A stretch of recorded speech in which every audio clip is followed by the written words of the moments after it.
Our political all-stars are in now. Good morning to Duncan, Garner and Linda Clark. First up, the foreign investment for Raw. This all came a bit out of the blue, didn't it, Duncan?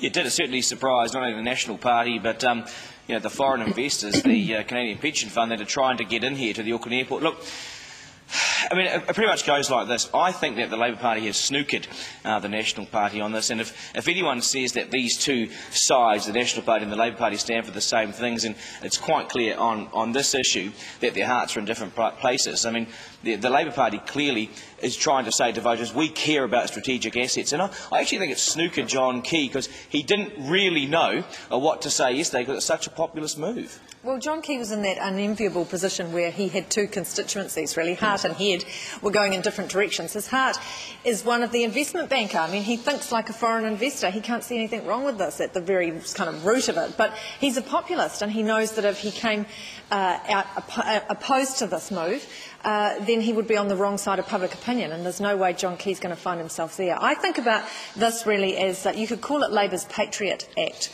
That's what it is. It's populism. Now, you can criticise populism, but there's nothing really wrong with being populist. If this government was a little bit more populist, they'd be up in the polls, and that's the real driver here. That's what this is about. Yeah, and I think we're going to see more of this from the Labour Party this year. I think they're going to set traps. On the news last night, I called it a mud pool that they set up that John Key walked into.